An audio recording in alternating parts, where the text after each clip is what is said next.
We all know about morning wood. We joke about it. What I didn't understand that a healthy man, even a man my age, should have about 3 nocturnal erections per night. If your nocturnal erections go down by 50%, you've got a 50% chance of having a heart attack in the next 2 years. Hello, this is Raymond, our New York Times top 10 bestselling author, bringing you Respark Your Life podcast, the world's premier podcast to ignite the fire to allow you to live life on your own terms. Every single Thursday, I bring you a multi-millionaire, world-famous celebrity to teach you about the most fascinating ways in order to live a far better life. Every single Thursday, you just need to subscribe by hitting the subscribe button. I'll see you every Thursday to respark your life. Yes, this is Raymond Aaron, New York Times top 10 bestselling author. And man, am I going to respark your life today.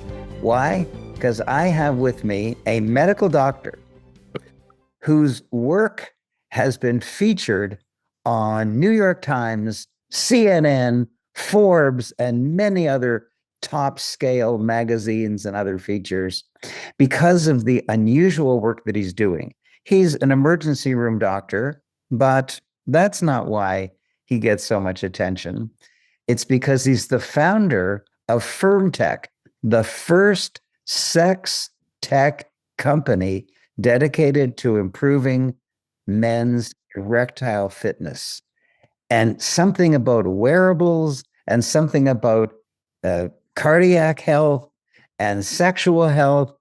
When I read his resume, I said, man, I don't exactly know what he's going to talk about, but this seems fascinating. So, Dr. Elliot Justin, are you here? I'm here and I'm ready. You're here and you're ready. That's very good. So tell me, what the heck is this? How do you combine wearables and sex and cardiac health? And Sure. Well, we live in this incredible age of smart wearables, smart watches, smart rings, food, or Apple Watch. But there's a gap, and that gap is sex. And sex is of primary concern to everyone, and it involves obviously their psychosocial health significantly, but it also is a reflection of cardiovascular health in ways that I didn't understand a few years ago until a urologist challenged me to come up with a way of counting the number of nocturnal erections that men have because they are a leading indicator of a man's cardiovascular health. And that took me aback. We all know about morning wood. We joke about it.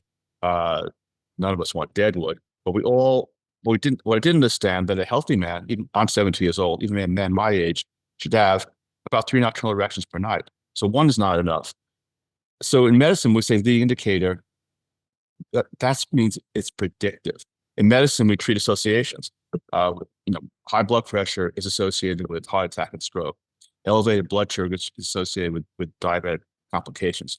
But it's not predictive. I mean, it's not as if your blood pressure goes from, say, 130 to 150, that means you're going to have a heart attack at a certain period of time. But if your nocturnal erections go down by 50%, you've got a 50% chance of having a heart attack in the next 2 years. wow. So when this urologist told me that, I was taken aback because I had no idea that, so in other words, if a man averages, like myself, 3+ nocturnal erections per night, and that goes to 1+, I'm at risk. So ideally in healthcare, when we do a lot, especially preventive care, we want to identify problems when they're subclinical before they become something that might be too late to treat. So utilizing our technology, I know of at least 2 men who've had cardiac catheterizations as a result of their data deteriorating. So just to go back though, this doctor, professor of the University of Utah, Dr. O'Talling, told me that the penis is the canary in the coal mine of cardiovascular disease. Now I'd never heard that before, and I'm an old doctor. When he told me that I was like 69. I'm 72, and I don't think that is not common knowledge.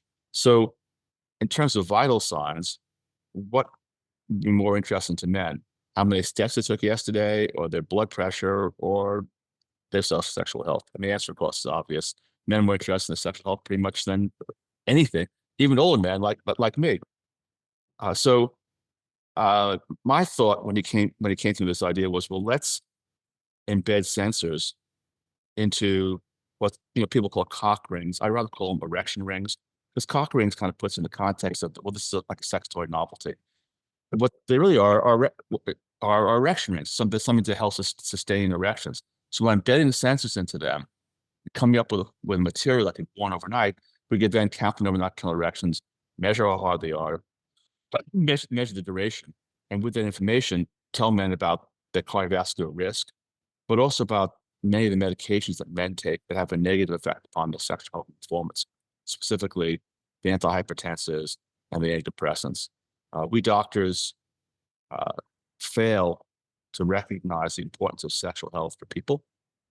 So we prescribe medications that are going to affect people's sexual health without even warning them about it, even when there's substitutes that are available. So in order to come up with an erection ring that could be worn overnight, we had to reinvent the cock ring. So these cock rings, erection rings that people are familiar with from sex toy stores, are hard silicone rings that pinch, they're uncomfortable, they choke off the circulation, and they can't be worn for more than 20 to 30 minutes because they're not safe, especially not safe for men with diabetes, hypertension, might have compromised circulation. And they've never caught on in the straight community. So our erection rings are made out of soft elastomer.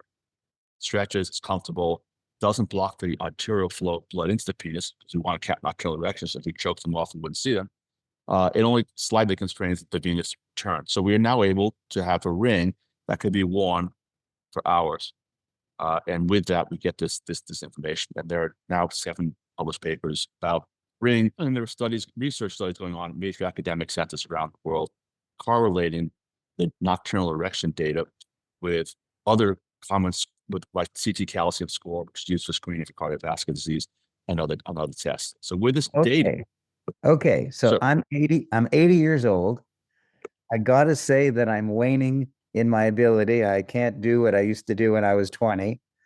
And so I should wear this ring. And how does it tell me how many erections I had overnight? Like, how do I get the information? Does it Bluetooth to my cell phone or something?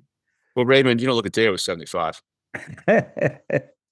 So yeah, we're in the Google and Apple stores. It's a Bluetooth-enabled app. There are 2 sensors embedded in the ring. As the penis expands in girth with an erection, it presses on one sensor and pulls on another sensor, and then the computer interprets that into a 1 to 10 hardness score. And we've documented 85,000 erections. So in men the 75 to 85 category, you'd be comparing your data to several hundred other men in that category, and you'd be able to say, am I above average, below average? And you would receive notifications. It could be, hey, Raymond, you changed, you made this change in your medication, you're doing much better. Or it could be, hey, Raymond, or Elliot, hey, Elliot, you used to average 3.2 nocturnal erections, and now you're at 1.5. You need to see a doctor because your data is showing significant cardiovascular risk. Wow. So it tells me how many erections, which is predictive of a heart attack. And then I have to go to a doctor to figure out what to do. Well, you could do nothing, just put up with it. But I would, we would recommend, the app would recommend that you see a doctor for any significant deviations. Of course, ideally, Raymond, the app tells you, Raymond, you were averaging 2 nocturnal erections, and now that you stop smoking, now that you start exercising, now that you are complying with your diabetes regimen, you actually improved. You've gone from 2 to 2.6 or whatever. So, and all those communications can go to you and/or go to your doctor in order to manage your healthcare. So, in the rest of medicine, we rely upon data. This is the 21st century. We don't treat blood pressure without a blood pressure cuff. We don't treat cardiac arrhythmias without electrocardiogram and other tests. We don't treat lipoprotein disorders without getting a lipoprotein level, or anemia without getting a blood test. But in urology, in the area of sexual health, men are being treated without data and on the basis of just conjecture and subjective scoring systems. So this device takes urology and sexology for men into the 21st century of care that is objective, actionable, but most important, personal.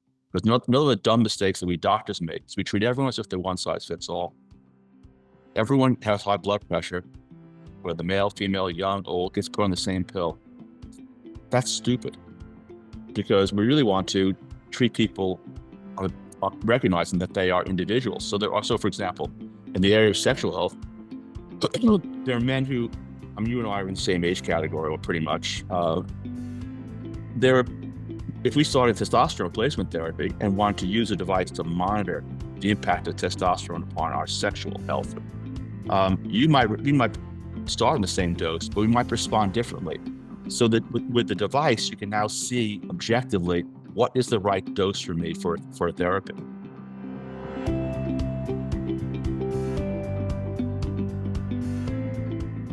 We've discovered something else. I mean, this is really the big discovery, and it's, looking back, it's obvious. As often things are in medicine, you look back and think, why didn't we think of that? So, one of the mistakes that doctors make, I guess it focuses a lot upon doctors' mistakes today. One of the mistakes that doctors make is the academic doctors who set the standards in healthcare.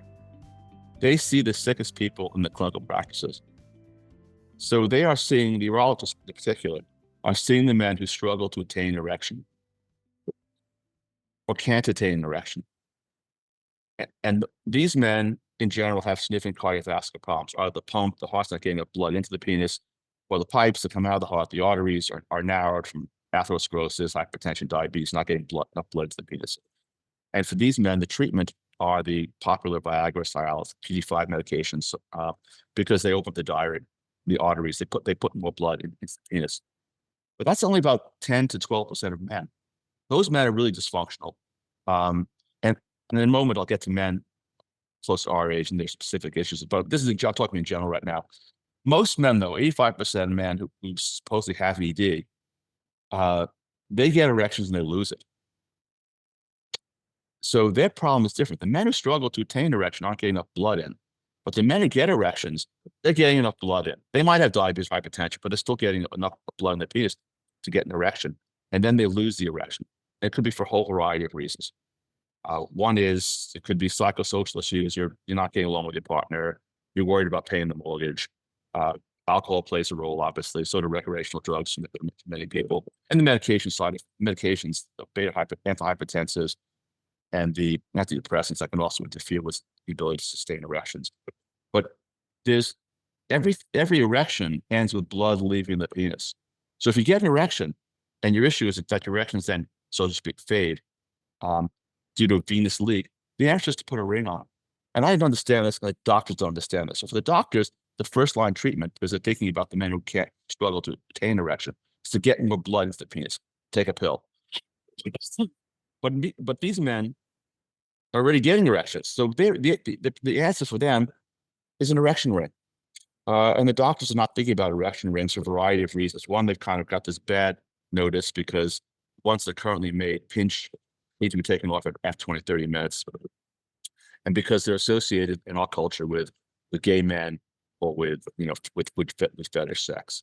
So one of the issues one of the obstacles here is actually getting the doctors to change and think, hey, wait, before there's a pill or with a pill, there is now a non-pharmacological mechanical plumbing solution, if you will, to a leaky penis. The penis is leaking blood, which to put equivalent to the gasket on it, or an erection ring.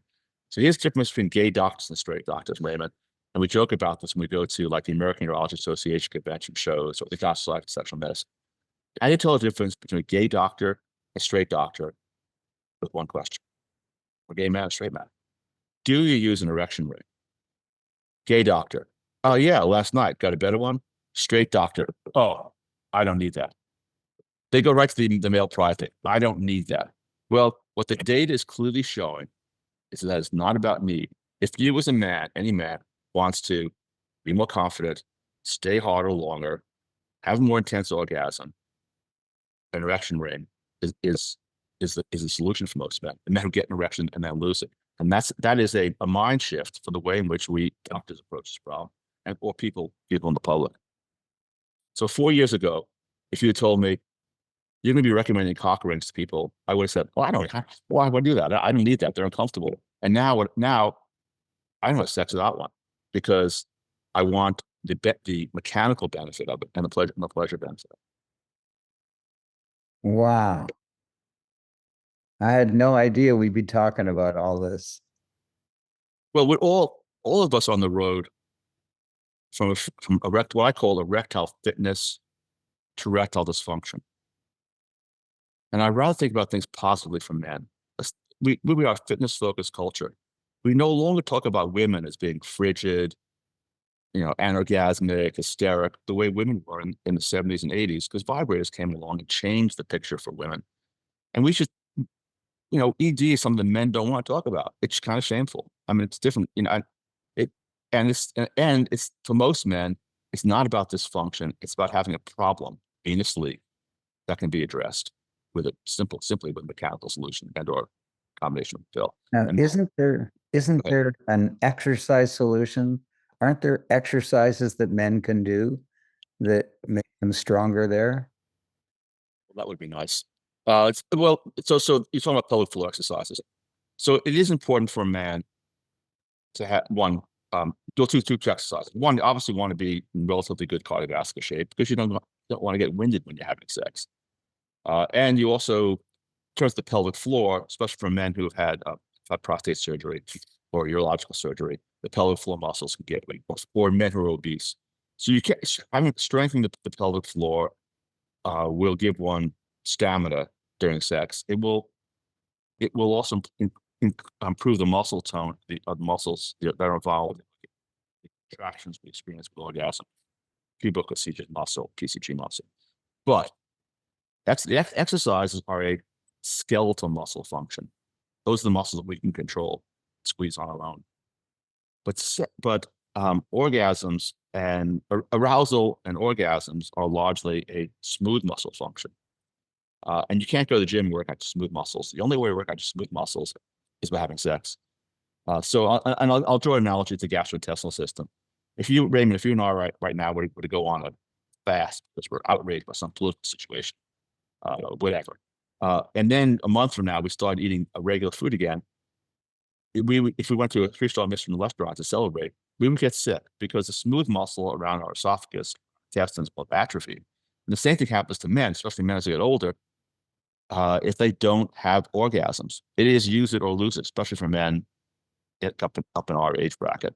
And a lot of men, I mean, our typical customer of ours is often a man in his 70s who is either widowed or divorced and then wants to resume relations in his 70s, but hasn't been exercising the smooth muscle, and then struggles to get erections, not because it was hard, necessarily because it was hard, not working, but because he has not used those smooth muscles in a while. So we doctors should be recommending orgasms to men, especially men as they age.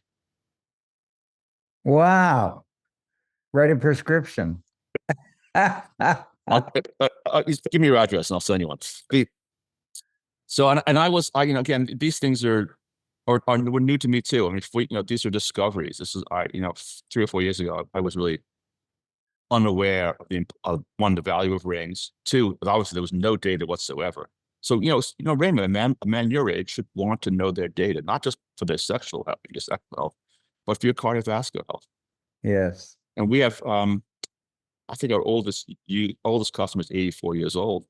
And what he discovered was that his heart data was good. He was having 2.7 nocturnal erections per night.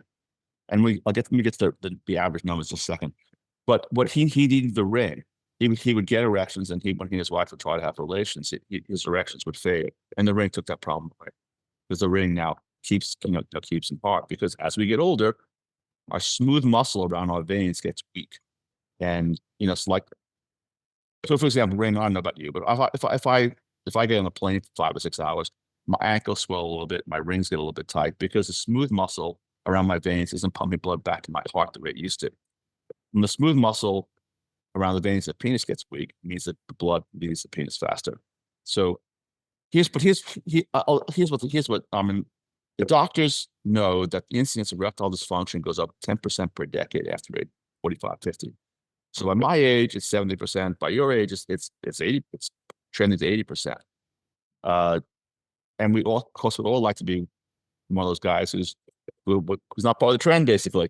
The the doctors were thinking again that as that happened, the number of nocturnal erections would go down, and the hardness of sex erections would go down. We're not seeing that in this large data set until men are in the late 60s, early 70s. And even then, it doesn't go down enough that would interfere with that the deterioration of sexual performance is due to either heart failure or arterial failure. Failure appears to be on the venous side of the circulation. The answer is ring. When you say ring, there's two rings you're talking about. One is the hard ring during sex that you wear for only a short period of time. And the other is your invention, the soft ring that you wear overnight to find out how many erections you have overnight.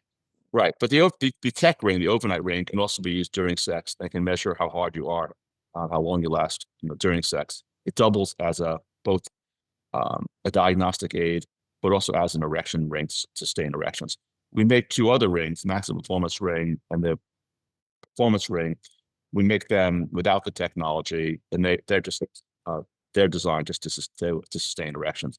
There are other products by other companies that work fairly well. I think that lasso rings are a less expensive alternative to our product, but they're more comfortable. But they work, and the tech ring could be worn for both purposes. And our top seller, which is the maximum performance ring, was specifically designed to intensify a man's orgasms. No other ring has been designed for that purpose. And how do we do that? Women have vibrators and men have nothing. So my thought was by putting the right amount of pressure over the urethra to prolong the ejaculatory phase, we can produce more intense orgasms for a man. So with a maximum performance ring, my ejaculatory phase goes from 4 seconds to 7 seconds. And that's an incredible orgasm. I feel, my wife jokes that it's like I'm 16 years old again. And I'm noisy for the first time. She says she's glad the kids are out of the house. So I think men need to overcome the sort of resistance to erection rings. You and I are old enough to remember back in the 70s and 80s, before Dr. Ruth came along, that vibrators were not that popular among women because there's concern about women being vibrator dependent. And now they're normal. Everyone has one. Right. And I think the male attitude towards erection rings is kind of similar. It's like similar. Well, I've had guys actually tell me, well, now I'm dependent upon it. Well, you're not dependent upon it, ring. You're performing better. Why would you want to? It's like saying I'm dependent upon my running shoes when I go outside to run. I should be running barefoot, right? Should be doing it naturally, like my ancestors. So the takeaway that what the data is showing is that if a man wants to, including men our age category, if you want to be more confident, rock harder, last longer, put a ring on it. Put a ring on it. Great ending. So please tell me, how can I and how can my subscribers find out more? Sure. You go to myfirmtech, myfirmtch.com. Click on our science section. You can see the research that's being done with the device. This is not just some sex toy. We are using this device to challenge, question everything that's being recommended to men about their sexual health.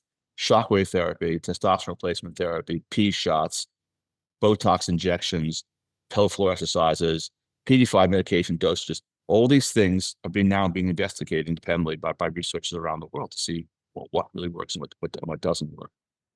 If you're interested in speaking with me personally, I answer everything within about 72 hours. Reach me at Elliot, ELLIOT, at myfirmtech.com. So myfirmtech is MY firm, FIRM, tech, TECH.com. Correct. You can be reached at Elliot, ELLIOT, at myfirmtech.com. That's right. Wow. Thank you. Thank you. Thank you. What Thank you. a fascinating interview. Excellent. Glad you enjoyed it. Okay. Wow, I sure hope you enjoyed that fascinating episode. Please make sure you've subscribed, and please tell your friends if you like it that they will probably like it as well. For your information, this experience, this service, this podcast has been sponsored by the Orbit Coaching Program. All of my friends, all my world famous speaker friends, all have coaching programs. Mine has been independently rated as the #1 high-level coaching program. You cannot purchase it. You have to audition for it by me personally. If you're interested, please email me at respark@aaron.com. respark@AARON. Say that you're interested in being considered for the Orbit Coaching Program and include your cell phone number so that I personally will call you back.